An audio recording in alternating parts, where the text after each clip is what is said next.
ወይ መስራት አለብን ወይ አስረክበን መሄድ አለብን። ከተሳደቡ ክብር አላቸው፣ ከተሳደቡ ገቢ አላቸው። ሀገረ ስብከት የከሰሱ እኮ አስተዳዳሪ አሉ ታውቃላችሁ።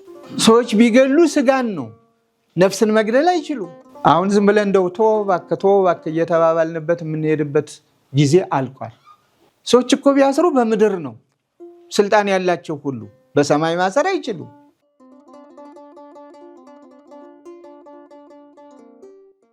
በስመ አብ ወወልድ ወመንፈስ ቅዱስ አሐዱ አምላክ አሜን።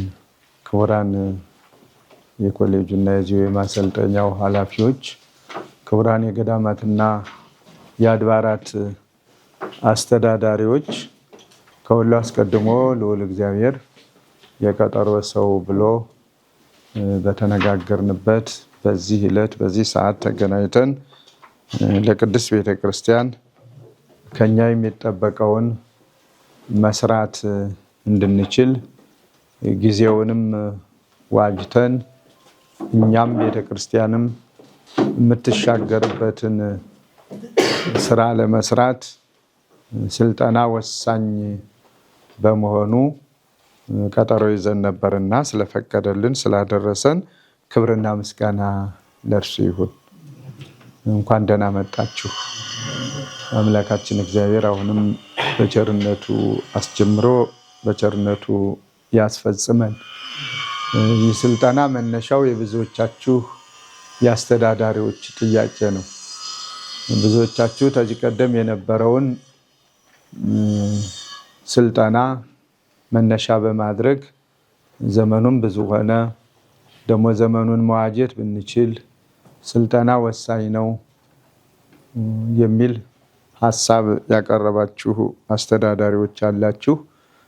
ከዚያም ደግሞ ኮሌጁን ለመጋቢ ምስጢር እነ ሊቀ አእላፍ ስልጠና ወሳኝ መሆኑን አንድ ጊዜ ብቻ ሰልጥኖ ሂዱ ማለቱ ምንም ትርጉም የማይሰጥ መሆኑን ክትትል ማድረግ፣ በየጊዜው ማነቃቃት፣ አብሮ መንቃት ወሳኝ መሆኑን ጥያቄውን ያነሱት ስለነበረ እንግዲህ ለምን በዚህ በሐምሌው አናደርገውም? ወደዚያም ጾመ ማርያም ነሐሴ ላይ ትገባለች፣ ለአገልግሎቱም ብዙ ነው። ስለዚህ በዚህ ብናደርገው ተባብለን ተነጋግረን ጥሪው ደርሷችሁ ፈቃድ እግዚአብሔር ሆኖ መታችኋል። እናመሰግናለን ከልብ። በስልጠና ሀሳብ ስንወያይ ያው ዓለም እንደምታዩት መንግስታት በየጊዜው ይሰለጥናሉ። መንግስት በየጊዜው ከላይ እስከታች ያሉትን በአመራር ደረጃ የሚገኙትን ያሰለጥናል፣ ይሰለጥናል። ታላላቅ የሚባሉት በሙሉ ምክንያቱም ዘመኑን መዋጀት ግድ ስለሆነ። ስልጠና ማለት አዲስ ትምህርት መማማር ማለት አይደለም። የተማሩትን በስራ ለማዋል መነጋገር፣ መወያየት፣ ጉድለትን ማየት፣ ችግርን መረዳት፣ ይሄ ካለ በውይይት ደግሞ የተሻለ ነገር ይዞ የተሻለ ሆኖ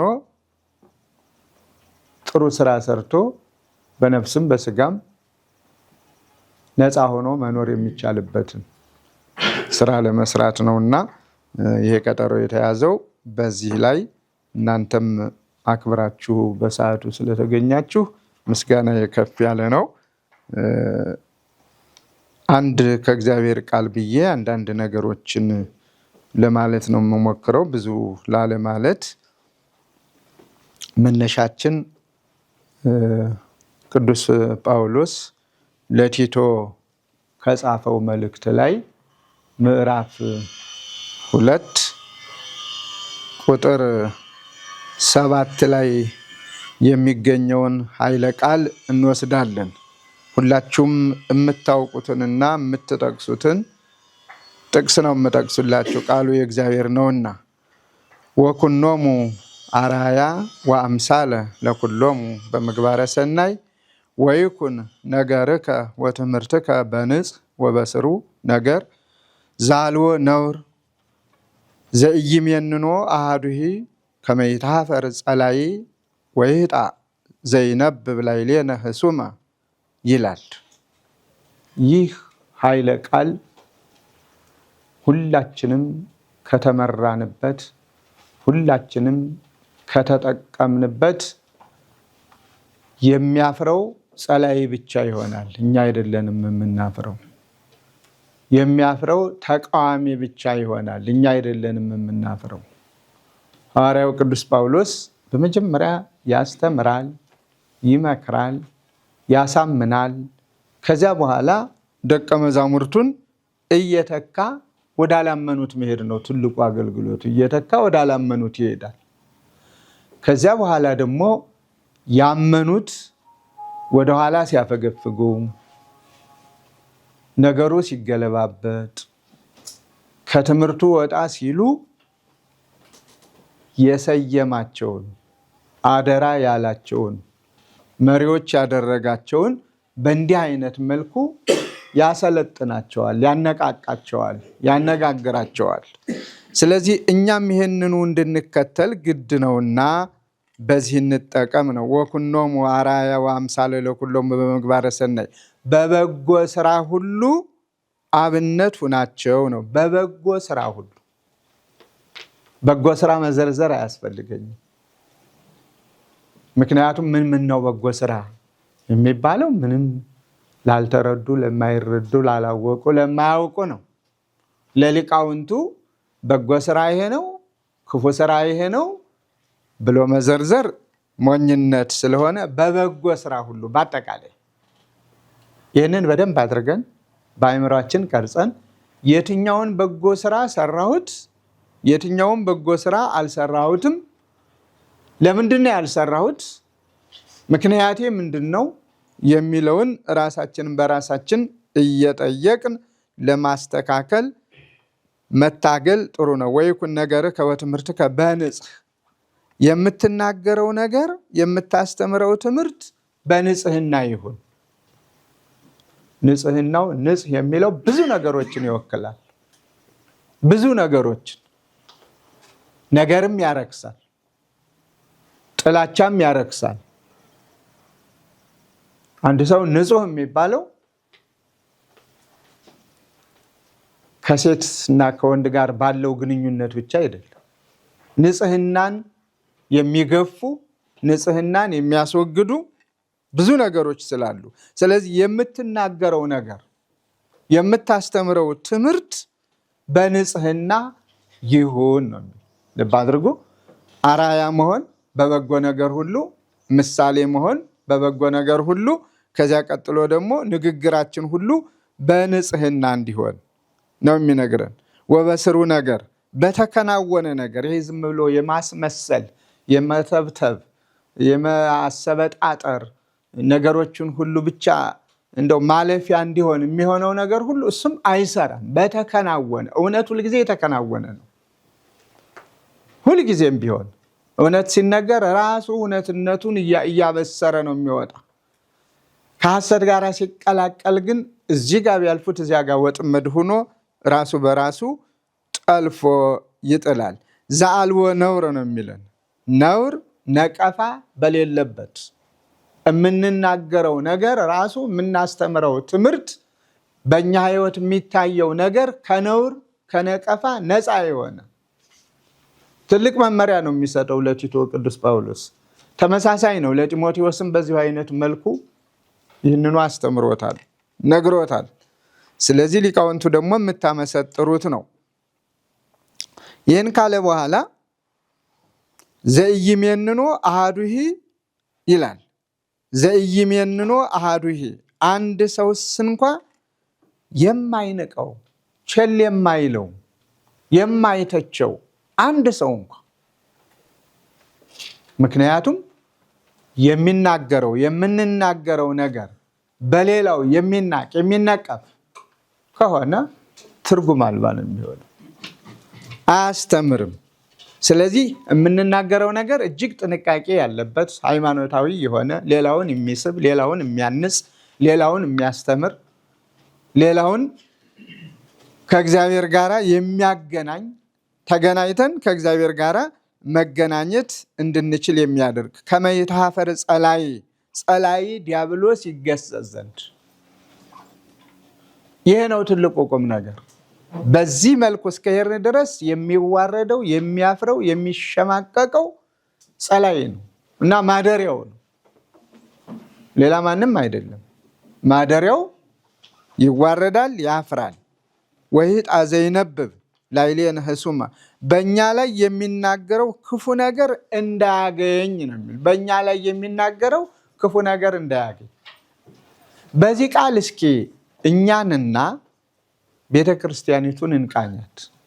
በእኛ ላይ የሚናገረው ክፉ ነገር እንዳያገኝ።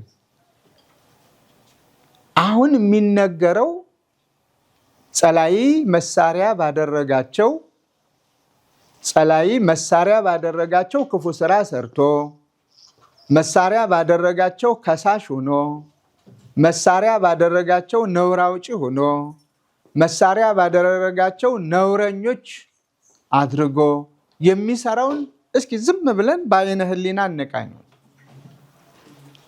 ይቺ ታላቅ እናት ቤተ ክርስቲያን ብዙዎች የሚንቀጠቀጡላት እነዚያ ኃያላኑ ነገስታቱ በተለያዩ ዘመናት የተነሱ መሳፍንቱ ገዢዎቹ በፍርሃት ቤተ ክርስቲያን ምን አለች የሚሏት እናት ቅድስት ቤተ ክርስቲያን ቤተ ክርስቲያን ትቆጣለች።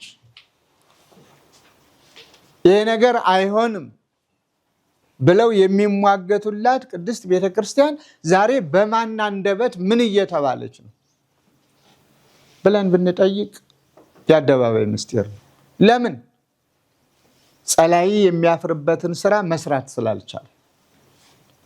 ለምን? እንዲህ ያሉን ላይ ብቻ ትኩረት ሰጥተን የምናወራ ከሆነ ትርጉም የለውም። የሚሉን ብዙ ነው። የሚሉንንም እዚህ እናውሳ ብንለው ትርጉም የለውም። ከተረዳ ነው በቂ ነው። ስለዚህ በእኛ ላይ የሚናገረውን ሰይጣን እንዲያጣ ከተፈለገ፣ እንዲያፍር ከተፈለገ በየጊዜው እንደዚህ መነጋገር፣ መወያየት፣ ልንሰራው የሚገባንን መስራት። አሁን ግን ምንም ፍለጋም የለበትም። በእኛ ላይ የሚናገረው ክፉ ነገር ማን ዛሬ ምን ተናገረ ብሎ የሚፈልግበት ሰዓት አይደለም። ሰዎች ፈልገው ወደሱ የሚሄዱበት ይህን ተናገር ያለውና ተናገር፣ ይህንን ሰርቻ ያለውና ይህንን በል የሚሉት እስከሚመስል ድረስ ሁሉን ተቆጣጥሮ ሁሉን የእሱ አድርጎ ዝም ብሎ ሄደው ሪፖርት የሚያደርጉለትና እሱ ደግሞ ከሳሽ ሆኖ በአደባባይ ቤተክርስቲያኒቱን ዝቅ የሚያደርግበት ዘመን ላይ ደርሰናል። ይሄ ማንን ነው የሚጠቅመው? ተቃዋሚ። ማንን ነው የሚጎዳው? ቅድስት ቤተክርስቲያንን። የመጀመሪያው ተጎጂ ማን ነው? የቅድስት ቤተክርስቲያን ልጆች ነን ብለን እንጀራዋን እየበላን በውስጧ የምንኖረው ያለምንም ጥያቄ እና ከዚህ የተነሳ ዘመኑን ቃኝተን ዘመኑን ዋጅተን ሰይጣን እንዲያፍር ከተፈለገ ምዕመናን ደስ ብሏቸው እንዲመላለሱ ምርጫችን እስከሆነ ድረስ ትእዛዝም ነውና ምርጫችን ካደረግነው ከክፉ ነገር መራቅ፣ በምንመራው በምናስተዳድረው ነገር ሁሉ ማንም የማይተቸው፣ ማንም ነውር የማያወጣለት፣ ማንም ስም የማይሰጠው ላውጣ ቢል እንኳን በእውነተኞች ዘንድ ሲዳሰስ ሲፈተሽ የሚያስመሰግን እንጂ የማያስነቅፍ መሆኑን ማረጋገጥ የሚያስችል ስራ መስራት። ማንም ስም አይሰጠንም ልንል አንችልም። ይስጥ፣ ግን እውነተኛ የሚባል ደግሞ የእውነት ፈላጊ አለ። ችግሩ ያለ የእውነት ፈላጊው ሲፈልግ፣ ነፃ የሆነው ሰው ሲፈልግ ያ ሰዎች ያሉት ሆኖ ከተገኘ ያ ሆኖ ከተገኘ አዎ ጸላይ የሚያፍርበትን ስራ አልሰራንም። ቅዱስ ጳውሎስ አደራ ያለውን በቲቶ ስም የቲቶን ፈለግ የቲቶን ግብር ተከትለን ለምንሄድ ሁሉ የተሰጠውን መመሪያ አለማክበር ይሆናል ማለት ነው። ስለዚህ ይሄ እንዳይሆን እስኪ እንነጋገር። ይህ ስልጠና ከተካሄደ ዘመኑ በጅቷል፣ ከርሟል ማለት ነው። ዓመታት ተቆጥረዋል። በመጀመሪያው ጊዜ ግሩም ስልጠና ተሰጠ፣ ያውም ለ6 ወራት። ብዙ መነቃቃት ተፈጠረ። በሂሳብ አያያዛችን አቅዶ መስራት፣ ስም አጠራሩ አልነበረም። አቅዶ በመስራት በብዙ ነገር መልካም ነው። ግን ፍጹም ነው ወይ? ከአስተዳዳሪዎች አልፎ ብዙዎቹ በዚያው በቢሮ ወርዶ እስከ አብነት መምህራን ስልጠናው ተካሂዷል። ግን ስልጠናውና ከውስጡ ያለው እየተሰራበት ነው ወይ? ምንድነው እንቅፋቱ? ለእድገትም ለውድቀትም ስራ ወሳኝ መሆኑን ማወቅ ነው መጀመሪያ። መልካም ሲሰራ አንድ ሰው ያድጋል፣ ይፈለጋል። ማመልከቻ መጻፍ አያስፈልገውም። ሰው መላክም አያስፈልገውም። እዚህ ወድቄ ቀረው ባካችሁ ንገሩልኝ ብሎ ሰው በሰውም አያስፈልገውም። ምክንያቱም ስራው ራሱ ምስክር ስለሆነ ስራው ራሱ ይህንን ሰው ለምን የተሻለ ወደሚሰራበት አታስቀምጡም የሚል ጥያቄ ስለሚያነሳ በዚያ መስተናገድ ይቻላል። ግን እዚያ ውስጥ አይደለንም ብዙዎቻችን በዚያ መንገድ እየሄድን አይደለምና እስኪ ራሳችንን እንፈትሸው። አሰልጣኞች ብቻ የሚነግሩንን ሰምተን የምንሄድበት አይደለም። ይሄ ስልጠና የምንከራከርበት፣ ይሄ ልክ አይደለም ለምን ብለን የምንከራከርበት፣ እኛም ሁላችሁም አስተማሪዎች የምትሆኑበት፣ አሰልጣኞች የምትሆኑበት፣ አሰልጣኝም ሰልጣኝም በደንብ ተነጋግረው ውጤታማ ነገር ማስከተል የሚቻልበትን ነው ለማድረግ የተፈለገው። ሰምቶ መሄድ አይደለም። በዚህ አይነት መልኩ ጥረት ካደረግን አሁን የተነበበውን ቃል ተግባራዊ እናደርገዋለን። ይህን ተግባራዊ ካደረግን ኃላፊነታችንን እንወጣለን። ኃላፊነታችንን ከተወጣን በእግዚአብሔር ፊት ሞገስ ይኖረናል። ዛሬ ላይ ፈተናውን ለእናንተ ምን ብዬ ልንገራችሁ? ምዕመናን ሁልጊዜም በእኛ ማፈር ከጀመሩ ሰነባብቷል። ጥሩነቱ እኛ ለእግዚአብሔር እንስጣቸው፣ እግዚአብሔር ራሱ ያስተምራቸው የሚል መንፈስ ስላላቸው ብቻ ነው። ዛሬ ግን እንዲህ እያሉ እንኳን እንዳይኖሩ ለምን ለእግዚአብሔር እንሰጣለን እኛው እንፍረድባቸው የሚል ደግሞ ሌላ ትውልድ ተነስቷል። ለእግዚአብሔር ለምን እንዲህ ትናገራላችሁ አትበሉን፣ እንንገራቸው፣ እንዲያም ሲል እናስወጣቸው የሚል ሌላ ትውልድ ተነስቷል። ስለዚህ ተጎትቶ ከመውጣት ባለቤቶች ስንሆን ምንደኞች ናችሁ ብለው ሰዎች ጎትተው ከማስወጣታቸው በፊት የምንሰራውን አውቀን የምንመራውን አውቀን ስራችን ሁሉ ጤናማ እንዲሆን ለማድረግ እንደዚህ ተሰባስቦ መነጋገሩ መወያየቱ ወሳኝ ነው። እንኳን እኛ በመንፈሳዊ ዓለም ያለነው እንቀርና ስጋውያን እንኳን ብዙ ጊዜ አብዛኛውን ጊዜ የሚወስዱት በስልጠና ነው። እንደውም እዚያው አካባቢ ላይ አይደለም፣ ሌላ ሀገር ሄደው እዚያው ወደ መንደሩም ወደ ምኑም እየተመላለሰ እንዳይቸገር አዳሩንም ሙሉውንም ቅጥቅጥ አድርገው አሰልጥነው ይሰዱታል፣ ይገመግሙታል በእነሱ ቋንቋ። እንዲያ ሲል አንተ የለም ልክ አይደለህም ተብሎ ይሰናበታል።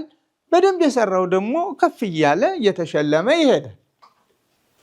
እንደገና እኛ መንፈሳውያኑ መንጋው ሲጠፋ ለሌላ ተላልፎ ሲሰጥ ከሃይማኖት ሲርቅ ምግባር ሲያጣ ቁጭ ብለን መመልከቱ የመጀመሪያው ተጎጂዎች እኛው ነን። የመጀመሪያው ተጎጂዎች። እኔ ብዙ ጊዜ ቤተክርስቲያን ትጎዳለች የሚለው ዕለታዊ ነው እንጂ ዓመታዊ አይሆንም። እሷ ትችልበታለች፣ ታውቅበታለች። የኔ ያለችው የእሷ አልሆን ሲል የእሷ የሆኑትን ድንገት እንዲሁ ስብስብ አድርጋ ራሷን ታስከብራለች።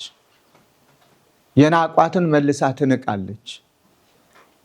በምንም መልኩ የመጡትን አይደለም በነገር ምንም እንኳን ነገር ከጦር የከፋ ቢሆንም በተለያየ መንገድ የመጡትን ሁሉ መልሳ ታሸማቀቃቸዋለች። ይሄ የዘመናት ሂደት ነው። ይሄ በዘመናት የታየ ነው። ነገም ከነገ ወዲያም ይሄ ይሆናል እና በራሳችን ላይ እንዳይፈረድ ራሳችንን እናድን ነው የመጀመሪያው ጥያቄ። ራሳችንን እናድን፣ በነፍስም በስጋም ተጎጆች እንዳንሆን።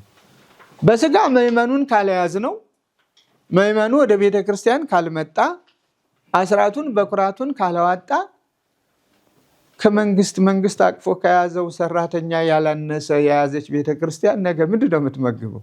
እንደው በዚህ እንኳ ብንወስደው በተራ ነገሩ ሃይማኖት ለስጋ ተብሎ የሚሰራ አይደለም። በመሰረቱ ሃይማኖት ጥቅሜ ይጎላል ይህንን አጣለሁ ተብሎ አይደለም። አባቶቻችንም አላስተማሩንም። ጦም እያደሩም እያረሱም ከመንደር እየተለመነም በዚያ ነችም ቤተክርስቲያን ጠብቀዋት መምህራኑ እያስተማሩ አንጀት ረቋቸው ቄሱ እየቀደሰ እያወደሰ በዚህ አይነት የኖረች ቤተክርስቲያን ናት። ዛሬ ግን የነሱ ረሃብ ሁሉ በዚያው አልቆ ለኛ ሁሉን ነገር ሰጥቶናል። ታዲያ ይህንንም ማጣትም መኖሩንም እናስብ። ያንድ ወር ውስጥ የተወሰነ ደሞዝ ቅጣት ሲደረግ የሚያመው ሰው የለም። ከደሞዙ እንደው ምን ሲል ተቀጣው? ትንሽ እኮ ነው የተቀጣ። ግማሽ ደሞዝ ከተቀጣማ ሙሉ ደሞዝ ከተቀጣ አገር ይናጋል። የንስሐ ልጁ ሁሉ አብሮ ተሰልፎ እንዲጮህ ይደረጋል። የጎደለውን ከመሙላት አልፎ ለምን ተነኩ ብሎ እንዲጮህ ይደረጋል። የእግዚአብሔር ክብር ሲነካ ግን የለንም። የአንዱ ወንድማችንም ክብር ሲነካ በለው እሰየ ማለት ነው የጀመርነው። ይገባዋል በለው። ለምን? ወንድማችን አይደል? እኛ አይደለን? ለንስሐ እናበቃ። የተሳሳተው በንስሐ እንዲመለስ ጨርሶ ከእግዚአብሔር እንዳይርቅ ማድረግ አይቻልም? እናታችን ልጃችን አይደለች? እህታችን አይደለች? እና ብዙ ነገር ማለት ይቻላል። ግን ለእናንተ ምን ብዬ ብዙ ነገር እነግራችኋለሁ፣ ታውቁታላችሁ። ሌላው አጥብቀን ልንኮንነው የሚገባ ምዕመናን እየታዘቡን ያለ ጎጠኝነቱ። የሚገርመው ግን ጎጠኝነቱን ሁሉም ይናገረዋል። ጎጠኝነቱን ሁሉም አውጋዥ ነው። አሁን በቃል ብንነጋገር እዚህ ውስጥ ዘረኝነትን፣ ጎጠኝነትን፣ ዘረኝነት የሚለው ይሆናል። ዘረኝነት ለሊቃውንቱ፣ የኛ አሁን ጎጠኝነት እንጂ ዘረኝነት አይመስለኝም። ዘረኝነት የሚባለው ሌላ መሆን አለበት። በጣም ሩቅ ነው። አሁን በቤተ ክርስቲያን የሚታዩ ነገሮች በሀገራችንም ጎጠኝነት ነው። ስለዚህም ጎጠኝነት ሁሉም ያዋግዘዋል። ማን ነው ታዲያ የስራው ባለቤት? ሁላችንም አወጋዦች ከሆን ስራው ግን አለ፣ ድርጊቱ አለ። አሁን ፍተሻ እናድርግ ብንል እያንዳንዱ ደብር ይፈተሽ ቢባል የራሱ አካባቢ ቢቻል የሥጋ ዘመዱ ባይቻል እዚያው አካባቢ መንደሩ ራቅ ቢል ከቀበሌው አልፎ እዚያው ወረዳው ከዚያ ከራቀ በአሁኑ አጠራር ዞኑ ካልሆነ የሚቀጥራል። እስኪ እንፈታተሸው። እንደው እንግዲህ አንዱ ስልጠና ይሄ ነው። እስኪ እንነጋገር። ሀገረ ስብከቱ ተኮናኝ ነውና ሁል ጊዜ እስቲ ሀገረ ስብከቱና አስተዳዳሪዎች እንነጋገር፣ እኔም ጋር እንነጋገር። ማን ነው ዘረኛው? ማን ነው ጎጠኛው? ማን ነው ምንደኛው? አይጠቅም። የማይጠቅም ብዙ ነገር አለ። እስኪ አድባራቱ ይፈተሹ፣ ሊስታቸው ይውጣ። ማን ከየት እንዴት ነው የተሰባሰቡት? አሁንማ ከአንዱ ወደ ሌላ ከገባ እንደምንም ብላችሁ አባሩት ይባላሉ። የሚያባረሩ ሰዎች እዚህ አካባቢ እንዳይኖር አድርጉ የሚባሉ ሰዎች ይፈጠራሉ። ከዚያ ይወጣሉ። ይሄ ክርስቲያናዊ ሕይወትን ያሳያሉ። ክርስቲያናዊ ሕይወት አይደለም። ይሄ ሐዋርያዊነትን ተውት። ክርስቲያናዊ ሕይወትን ንዑሰ ክርስቲያንነትንስ ያሳያሉ። ክርስቲያናዊ ሕይወትም ተውት። ንዑሰ ክርስቲያንነት ሰው ሆኖ መፈጠርን ብቻ ራሱ አያሳይም። ሰው በራሱ ሊደርስ የማይፈልገውን በሌላው ማድረግ የለበትም። ስለዚህ ቃሉን እናወግዛለን፣ ተግባሩ ላይ ግን ሁሉም ተነክሮ ይታያል። ከዚህ ነፃ መሆን የምንችለው ስንነጋገርና ስንመካከር ነው። በሽተኛ ካለ አንተ በሽተኛ ነህ፣ አንተ ራስህን አርም ሊባል ይገባዋል ማለት ነው። እኔ በሽተኛ ሆኜ ከተገኘው በልበል ይሄ አይጠቅምም፣ የሐዋርያትም ስራም አይደለም፣ የአባትም ስራም አይደለም፣ እረፍ ሊባል ይገባኛል። ሌላውም እዚህ ውስጥ ሲገኝ እረፍ ሊባል ይገባዋል። ከዚህ ውጭ በዚህ ምክንያት ምዕመናን እየተሰናከሉ ከዕለት ወደ ዕለት ልቅሶ ዋይታ። የሚገርመው በንስሐ ልጅነት ሁሉንም የሚይዝ ካህን ይኖራል። ሁሉንም የዛ ጊዜ አንተ የኔ መንደር አይደለህም፣ አንተ የኔ ሰፈር አይደለህም አይባልም። ብዙ ነገር አለው እዚያ ላይ ብዙ ነገሮች ስላሉ ከነስም አጠራራቸው በማቆላመጥ በመጎዝጎዝ 10 ጊዜ ጠያቂ በመሆን እንጠቀማለን እንበል። ውስጣችንን እግዚአብሔር ይመርምረው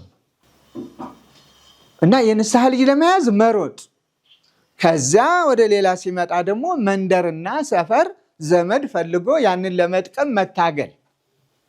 ይህንን ምን አመጣው? ክርስቲያናዊ ጠባይ ነው ወይ? ሐዋርያዊ ጠባይ ነው ወይ? የአንድ አስተዳደርስ ስራ ነው ወይ? በአስተዳደር ያለ ሰው ሚዛኑ ሁል ጊዜ የማያዛባ ነው መሆን ያለበት። ሚዛናችን ሳያዛባ እኩል እንድናይ፣ እኩል እንድንፈርድ፣ እኩል እንድንዳኝ፣ ለእውነት እንድንቆም፣ እውነት እንኳ ሆኖ ስናገኘው ለማስተማር ቅድሚያ እንድንሰጠው፣ ለመመለስ ቅድሚያ እንድንሰጠው፣ ለማስተካከል ቅድሚያ እንድንሰጠው፣ ስራ ጠል ከሆነ የስራ ፍቅር እንዲኖረው፣ ትእዛዙን የእግዚአብሔርን እየጣሰ ከሆነ የእግዚአብሔርን ትእዛዝ ቢጠብቅ በሰማይም በምድርም ክብር የሚያገኝ መሆኑን እያስረዳን እያስተማርን እንድንሄድ ይጠበቅብናል። ለቲቶ የተሰጠው ይሄ ነው። ቲቶ አሕዛባዊ ነው። ካልተገረዙትም ውስጥ ዝም ብሎ ነው ያስከተለው ቅዱስ ጳውሎስ። ያንን ወግ ለማጥበቅ እንኳ አላከበደበትም። ያን ስርዓት ለመፈጸም አላጠበቀበትም። ምክንያቱም በእስራኤል ዘንድ ወጉ ሕጉ አለ። ያ ካልሆነ የረከሰ ነው የሚባል። ያንን ቀድሶ አክብሮ ሹሞ እንዲሾም ነው ትእዛዝ የሰጠው። ሰይጣናዊ የሆነ ስራ እንዳይሰራ፣ ጸላይ እንዲያፍር፣ ጸላይ የሚሰራውን ስህተት እንዳይፈጽም ነግሮ ነው ያስቀመጠው። ስለዚህ እኛም ደግሞ ለቲቶ የተሰጠው ለእኛም የተሰጠን ነውና እንጠቀምበት። ብዙ ነገሮች በሂደት የምናነሳቸው ይኖሩናል። ለውጥ ይፈልጋል። ባህር ዳር ሀገረ ስብከት ከላይ እስከታች ለውጥ ይፈልጋል። አሁን አናታችን ዙሯል። እኛ ወይ መስራት አለብን ወይ አስረክበን መሄድ አለብን። አሁን ዝም ብለን እንደው ተወው እባክህ እየተባባልንበት የምንሄድበት ጊዜ አልቋል። ምዕመናንም ተሰላችተዋል። ዝም ብሎ ባላስፈላጊ አድማ፣ ባላስፈላጊ ምኞት፣ ባላስፈላጊ ወሬ የሚባክን ጊዜ ጨርሶ አያስፈልግም። ቤተክርስቲያን ትልቅ ፈተና ላይ እስከሆነች ድረስ ፈተናዋን ማቅለል፣ በብዙ ፈተና ላይ ሰላማዊት ስትሆን ሰላምን መስበክ፣ ሰላምን ማስተማር ሲገባት ሰላማዊት አይደለሽም፣ የሰላም ሰው ነኝ ብትይ ዝም ብለሽ ነው እስከመባል ደርሳለች። በተለያዩ አቅጣጫዎች የተወጠረች ናት። ስለዚህ የሰላም እናት መሆኗን ማሳየት የምንችለው እኛ እዚህ ያለነው መሪዎች ነው። ይሄ ትንሽ አይደለም። እዚህ ያላችሁት በቁጥር ይህን ያህል ሊባል ይችላል። ግን የምትመሩት ሲደመር፣ የምንመራው ሲደመር ሁሉን ነው የምናቅፈው። ስለዚህ አመራራችን ባዶ ከሆነ መሪውን ይፈልጋል ማለት ነው። ከእያንዳንዱ ደብርም ይጠይቃል። ለምንድን ደህና መሪ አታድርጉልን? ቢያንስ እንኳን የሚረዳ ስንነግረው የሚረዳ እንደው ሀሳብም አያመንጭ አይፍጠር። ግን የሚነገረውን ብዙ ምሁራን አሉ፣ ብዙ የቤተ ክርስቲያን ልጆች ተቆርቋሪዎች አሉ። ያንን እንኳን ሰምቶ እሺ እናድርግ የሚል ለምን አትመድቡም? አለበለዚያ እኛ በቃን የሚለው እየበዛ ነው ያለው የትኛውም ዓለም ውስጥ። የትኛውም ዓለም ስንል በእኛ ዓለም በኢትዮጵያ ዓለም ቤተክርስቲያን ባለችበት ሁሉ ቤተክርስቲያን ያለችበት በየትኛውም ዓለም ስለሆነ እና በዚህ ጉዳይ ላይ ተነጋግረን ተመካክረን ጥሩ ስራ ለመስራት የተሰጠችንን ጊዜ ሳንሸራርፍ ሳናበከን እንድንጠቀም በቤተክርስቲያኒቱ ስም አደራ እላለሁ። ሁሉን ሰጥቶናል እግዚአብሔር ይመስገን። ባህር ዳር አንዱን እንደ ሀገረ ስብከታችን እንወሰድ። ሁሉም ቢመለከተን በመላ ኢትዮጵያ ያሉ ክርስቲያኖች የኛዎች ናቸው። በመላ ኢትዮጵያ ያሉ ከዚያም ባሻገር ያሉ የኢትዮጵያ ኦርቶዶክስ ተዋሕዶ ቤተክርስቲያን ካህናት አንዱ ቢነቀፍ እኛ ተነቅፈናል፣ የሁላችንም ነውና ያ እንዳለ እንደተጠበቀ ሆኖ እንደ ባህር ዳር ደግሞ ምን እንስራኛስ? ምን እንስራ? ምን እናድርግ? ለምን ቢያንስ ከትችት የሚያድን ስራ ለምን አንሰራም? ብንችል በሞዴልነት የምንጠቀስ ብንችል በሞዴልነት በምሳሌነት የሚጠቀስ ሀገረ ስብከት የሚጠቀሱ አድባራት ገዳማት ባንችል ደግሞ ከወቀሳ ከከሰሳ ነፃ ይሆን ለምን አንሆንም? ይህንን እንዴት እናምጣው? በመነጋገር በመሰልጠን ሁላችንም የአንዲት ቅድስት ቤተክርስቲያን ልጆች ነን። ለምን የዚያና የዚያ ስንባባላለን? ለምን ሩቅና ቅርብስ እንሆናለን? ለምን ባይድና ዘመድስ እንሆናለን? ከስላሴ ከመወለድ በላይስ ምን አለ? እኛ ካህናት ነን። ከክህነትስ በላይ ምን ስልጣን አለ? የማሰር የመፍታት ለዚያውም የምድሩንም የሰማዩንም። ሰዎች እኮ ቢያስሩ በምድር ነው ስልጣን ያላቸው ሁሉ፣ በሰማይ ማሰር አይችሉም። ሰዎች ቢገሉ ስጋን ነው፣ ነፍስን መግደል አይችሉም። በነፍስም በስጋም እኮ ካህናትን አሰልጥኖናል። ስለዚህ ለምንድን ነው ክብራችንን የምናጣው? ለቲቶ የተሰጠውን ክብር መልሰን ለራሳችን እንጠቀምበት። መልሼ አነበዋለሁ። ምንም አንዳንዶቻችሁ አንድም ብላችሁ የምታመሰጥሩት ቢሆንም መናገርና ማመስጠር ሌላ ነው። በስራ መዋልና መተርጎም ስለሚለያዩ ቲቶን ወክዬ ተቀምጫለሁ። የጳውሎስ መመሪያ መመሪያዬ ነው፣ የጳውሎስ መመሪያ የክርስቶስ ነውና ብለን እስካመን ድረስ ማሳመን መቻል ስላለብን ቃሉን ደግመን ደጋግመን እንየው። የማይዳስሰው የለም። ሙሉ ምዕራፍ ሁሉንም ነው የሚዳስስ። እኔ ትኩረት የሰጠሁት እኛ ላይ ብቻ ነው። ሌላውን ግን ስንወርድ ደግሞ በየዘርፉ እንጠቀምበታለን። ወኩኖሙ አራያ ወአምሳለ ለኩሎሙ በምግባረ ሰናይ ወይኩን ነገርከ ወትምህርትከ በንጽሕ ወበስሩ ነገር ዘአልቦ ነውር ዘኢይሜንኖ አሐዱሂ ከመ ይትኀፈር ጸላኢ ወይህጣ ዘይነብብ ላዕሌነ ህሱመ። እስቲ ሰይጣን የሚናገረውን አጥቶ ይጨነቅ ብለን እንወስን። ሰይጣን በእኛ ክፉ ነገር ፈልጎ ተመኝቶ በማጣቱ ይፈር ብለን እንወስን። በእኛ ምዕመናን ልጆቻችን መሰናከል የለባቸውም። በእኛ ቅድስት ቤተክርስቲያን አንገቷን መድፋት የለባትም። በእኛ ክብሯ መነካት የለባትም ብለን እንወስን። በጣም የሚገርም ነገር ነው የምናየው የምንሰማው። ከላይ እስከታች ያለውን እንደው ትንሽ እንኳ ጨርቅ የማይጥሉ ተፈጥረዋል። ከላይ እስከታች ያለው እንደው ዛሬ ያው መሳደብ ትልቅ የገቢ ምንጭም ትልቅ የክብር ሰውነት የሚያስገኝም የሚመስላቸውም ያሉ ይመስለኛል። ከተሳደቡ ክብር አላቸው፣ ከተሳደቡ ገቢ አላቸው።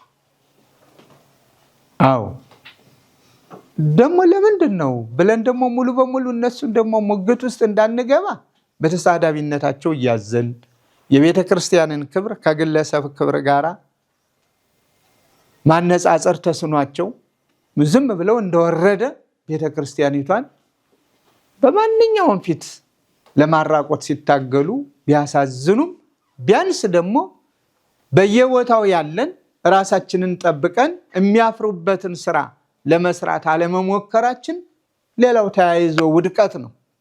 አንዱ በመናገር ሲወድቅ አንዱ ደግሞ ሳይናገር ክፉ እየሰራ ይወድቃል ማለት ነው። ስለዚህ ለውጥ የለንም። ለውጥ እንዲኖረን እንስራ። ሰዎች ከሚያወሩት ነቀፋ የራቅን መሆናችንን እናረጋግጥ። ልዩ ልዩ ስልጠናዎች ይካሄዳሉ። ቢያንስ 5 አሰልጣኞች ይኖሩናል። ለተወሰኑ ለ1 ሰዓት የሚሆን ለምን አንድ አሰልጣኝ ይኖረናል። በቀን በ3 ሰዓት ውስጥ 2 አሰልጣኞች ይኖራሉ። በ3 ሰዓት ውስጥ አንዱን ሰዓት ቢያሰለጥኑ 30 ደቂቃው ለውይይት ይሆናል። እንዲያም ሲል ደግሞ ስልጠናው አጠር ይልና ውይይቱ የሚስብና የበለጠ የሚያስተምር ሆኖ ከተገኘ የአሰልጣኝ ጥቅሙ ያ ነውና ዋናው ነገር ማብቃት ስለሆነ እያሸራሹ ሰዓቱ መብቱ የአሰልጣኞች ስለሆነ በዚያ መንገድ መጠቀም ይቻላል። በዚህ ስልጠና ውስጥ አሰልጣኞች እናንተን የማይመጥን ጊዜ ማሳለፊያ ወለም ዘለም ያለበት ካለ ቀጥታ ከዚህማ እኛው እንሰልጥንበት፣ እርስ በርሳችን እንነጋገሩበት፣ ጊዜያችንን አትግደሉ ማለት ትችላላችሁ። ጊዜያችን አይሙት። ድፍረትን እያስተማርኩ አይደለም። ስበብ ፈጥሮ ያለ ስሙ ስም መስጠትንም እያስተማርኩ አይደለም። ምክንያት ፈጥሮ ማደናገር እንዲፈጠርም እያስተማርኩ አይደለም። ሰዓታችንና ዓላማችንን ግን የሚነካ ነገር ከተፈጠረ አንዱ ችግር እዚሁ ቤት ተፈጥሯል ብለን እንድናስብ ግድ ይለናል። የማይችል ሰው አልችልም ማለት አለበት። በእኛ እምነት ይችላሉ ያላቸውን መርጠን መንፈሳዊውን ከስጋዊው ስጋዊውን ከመንፈሳዊው በደንብ አመሳጥረው ያቀርቡታል። ከዚያ አብራችሁ ደግሞ ያንን የበለጠ ታጎሉታላችሁ ብለን አስቀምጠናል። በዚህ መሰረት ተጠቀሙበት። ስልክ ይዘጋል። ቅዳሴ ላይ እንዳላችሁ አስቡት። የቅድስት ቤተክርስቲያንን ሕልውና ለመጠበቅ ነውና የተሰባሰብነው። ኃላፊነታችንን ለመጠበቅ ነውና የተሰባሰብነው። ንግግራችን የእግዚአብሔርን ቤት ጠብቀን ክብር እንድናገኝ ነውና ስልኮች የሉም ብለን እናስባለን ለ3 ሰዓታት። ይህንን የጋራ ስምምነት እንዲሆን ትእዛዝ ብቻ ሳይሆን የእናንተም ጭምር እንዲሆን በቅድስት ቤተክርስቲያን ስም አደራ እላለሁ። ሰዓት ቢቻል 10 ደቂቃ ቀድሞ በሐኪ ብሎ ቤተክርስቲያን እዚህ መገኘት፣ ባይቻል ከ5 ደቂቃ በፊት ሰላም ብሎ ከቦታ ቁጭ ብሎ መምህሩን መጠበቅ። አቋርጦ መግባት በጥብቅ የተከለከለ ነው። የሚመዘግቡም አሉ። እንዳልመጣ ይቆጠራል። እናንተ አልሰራም ብላችሁ እስካሁን ትቀጡ የለ ዲያቆናት፣ ቀሳውስት፣ በዚህ እናንተም ደሞዝ ይቀጣል። ቁጥር 1 ማስጠንቀቂያ ይኖረዋል። ቁጥር 2 የደሞዝ ቅጣት ይኖረዋል። ቁጥር 3 ከደረጃም ዝቅ ማድረግ ይኖራል። ምክንያቱም ኃላፊነትን በብቃት ለመወጣት ካልተወያየን መፍትሄው ስለማይገኝ ቸልተኝነት አንዱ ስለሆነ። በነገራችን ላይ ፈቃድ ሰጪ መምህር የለም እዚህ አሰልጣኝ። ፈቃድ መስጠት አይችሉም። ፈቃድ ለማን መስጠት አትችሉ። ፈቃድ ሰጪ የሀገረ ስብከት ወኪል አለ። የሀገረ ስብከት ወኪል አለ። ራሳቸው የማሰልጠኛው ኃላፊ ሊቀ አእላፍ ፈቃድ መስጠት አይችሉ። ምክንያቱም ፈቃድ ይሰጣሉ፣ ነገሩ ያልቃል።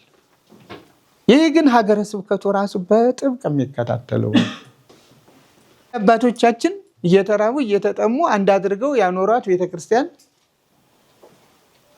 የትም ቦታ በኦርቶዶክሳዊ ተዋሕዶ ቤተክርስቲያን ስም የተተከለች የተመሰረተች ቤተክርስቲያን ጥንታዊት ተብላ ስም አጠራሯ። ዛሬ የተተከለች ቤተክርስቲያን እኮ ጥንታዊት ነው ስሟ። ለቦታው ነው እንግድነቷ እንጂ ለታሪኳ 3000 ዘመናት ያሳለፈችው ቤተክርስቲያን አካል ናት። ስለዚህ ይህንን ልዩነት እየፈጠሩ ያሉ እኮ ተጀምሯል። በብዙ ነገር እንደው ስንቱ ይነገራል፣ የማይነገራል። በአስተዳዳሪዎች ዙሪያ ራሱ በቅጥር ደረጃ ደግሞ ሰበካ ጉባኤውን ቀስቅሰው ምን ብለው እነዚህ ካልተመደቡ ሙተን እንገኝ የሚሉ ሀገረ ስብከቱም ዓላማውን ለቆ በሉ ያላችሁት ይሁን እያለ የሚያጸድቅ እነዚያ ምሁራኑ ተወዳድረው እንዳይገቡ እድሉ የተዘጋባቸው የቤተሰባዊ ቅጥር የናውቃለን ቅጥር ከላይ እስከታች የተያዘ ሰንሰለት የሰራ አለ። ያንን መበጣጠስ የምንችለው አብረን እንደዚህ ተገናኝተን ስንወያይ ስንነጋገር ነው። ከዚያ ባይድ የለን ዘመድ የለን። የቤተ ክርስቲያን የሆነ ሁሉ የኛ ይሆናል። በትጋቱ በንቃቱ በእውቀቱ በትምህርቱ በምግባሩ በዓላማው ተመርጦ የቤተ ክርስቲያን አገልጋይ ይሆናል። ምዕመናን በደስታ ይገለገላሉ። እግዚአብሔርም ይደሰታል። እግዚአብሔር ደስ ሲሰኝ ደግሞ ሀገርም ሰላሟን ትጎናጸፋለች። አሁን አገልግሎታችን ሁሉ በብዙ ነገር ቅጥ ያጣ ስለሆነ ቅጥ ያጣው አገልግሎታችን ቅጥ እንዲኖረው እንድንተጋ ተጠቀሙበት ነው። ይሄ መጨረሻው መልእክቴ ነው። በየጊዜው ለመገኘት አለፍ አለፍ እያልኩ ዝግጁ ነኝ። በእግረ ስጋ በህሊናዬ ግን ምንጊዜም አብሮ እዚህ ከተቀመጡት ሰዎች አንዱ ብላችሁ ውሰዱኝ። ስራ አስኪያጁን በተመሳሳይ ሌሎች በቋሚነት እዚህ የሚከታተሉ የሀገረ ስብከቱ ኃላፊዎች አሉ እና ቢያንስ ችግራችንን እንወቀውና አቅማችንን ፈትሸን በጎ ስራ ሰርተን ቅድስት ቤተክርስቲያንን ከሀፍረት ከውድቀት እንታደጋት፣ ራሳችንንም እንታደገው። የመጨረሻው መልእክት ይሄ ነው። እግዚአብሔር ይስጥልኝ።